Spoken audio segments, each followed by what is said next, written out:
आगे बढ़ते हैं और खबरें भी हैं जिनसे आपको रूबरू कराना है। भोपाल से एक और खबर, 45 साल और इससे ज्यादा उम्र वालों को वैक्सीन लगेगी। 1 अप्रैल से वैक्सीनेशन अभियान की शुरुआत एक बार फिर से हो जाएगी। प्रदेश को 30 मार्च को वैक्सीन मिल जाएगी। 9,54,000 डोज प्रदेश में रहेंगे। हर दिन 2 लाख लोगों को वैक्सीन लगाने का टारगेट रखा गया है। स्वास्थ्य विभाग ने इसकी तैयारी कर ली है। वैक्सीनेशन की रफ्तार बढ़ाने के लिए टारगेट दिया गया है जिसे पूरा करना है, यानी 2 लाख लोगों को वैक्सीन हर दिन लगाने की तैयारी है।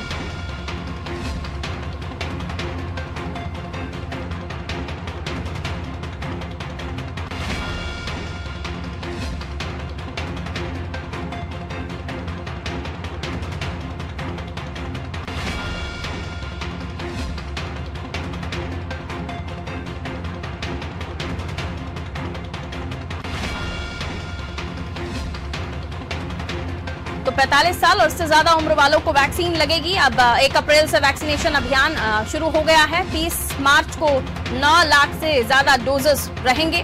प्रदेश में हर दिन 2 लाख लोगों को वैक्सीन लगाने का टारगेट। वैभव गुप्ता हमारे साथ जुड़े हुए हैं लगातार जानकारी देने के लिए। अब 1 अप्रैल से वैक्सीनेशन अभियान शुरू करने की तैयारी है। वैभव, 2 लाख लोगों को रोज वैक्सीनेशन लगानी है और जाहिर है ये बार बार कहा भी जा रहा है कि वैक्सीन तो आपको लगा ही रहे हैं, सरकार का टारगेट है वो पूरा कर रहे हैं, दूसरा डोज भी रहेगा, लेकिन वैक्सीन के बाद भी दवाई भी और कड़ाई भी, पीएम मोदी ने भी कहा है।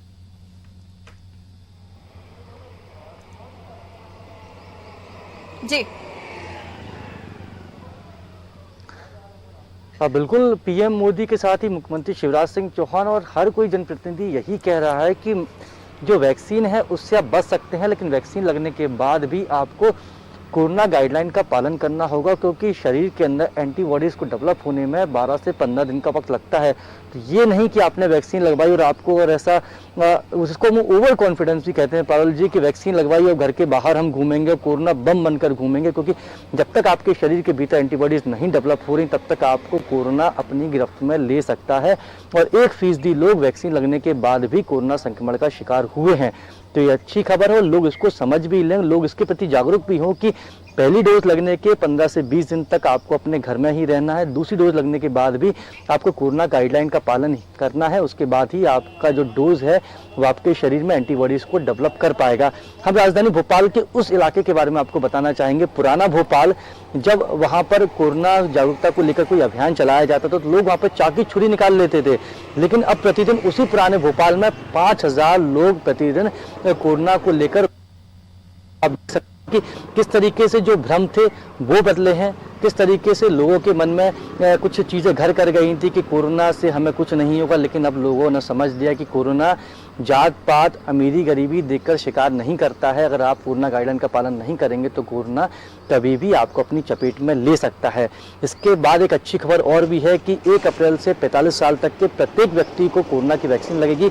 इसके पहले जो गाइडलाइन थी उसके मुताबिक 45 से लेकर 59 साल के जो व्यक्ति गंभीर रूप से पीड़ित थे वो मेडिकल सर्टिफिकेट दिखाकर वैक्सीनेशन लगवा सकते थे, लेकिन अब 45 साल तक के प्रत्येक व्यक्ति को वैक्सीन लगेगी। तो मध्य प्रदेश में भी करीबन 9.5 लाख डोज कोविशील्ड की 30 मार्च को आ जाएंगे और 1 तारीख से 2 लाख डोज प्रतिदिन वैक्सीनेशन का अभियान चलाने की बात मुख्यमंत्री शिवराज सिंह चौहान ने भी की और उसको लेकर बाकायदा टारगेट दिया गया है। क्योंकि जिस तरीके से पीएम मोदी ने राज्य के मुख्यमंत्रियों को लेकर कोरोना वैक्सीनेशन को लेकर बातचीत की थी, तब उन्होंने बाकायदा महाराष्ट्र के बाद मध्य प्रदेश का जिक्र किया था। उसमें पीएम मोदी ने कहा था कि मध्य प्रदेश में कोरोना का संक्रमण तेजी से फैल रहा है, हालात चिंता करने वाले हैं, इसलिए सरकारों को चेतना चाहिए और लोगों को भी चिंता करनी चाहिए। तो वैक्सीनेशन अभियान में सरकार ने धीमे धीमे अच्छा काम करने की कोशिश की। मुख्यमंत्री शिवराज सिंह चौहान लगातार अभियान को लेकर लोग भी खुद आगे आए। अब लोगों के लिए वैक्सीन, जब अब 45 प्लस की हम बात करें तो उन्हें वैक्सीन लगना शुरू हो गई है, तो जाहिर है कि अब उन्हें भी आगे आना चाहिए, इस अभियान में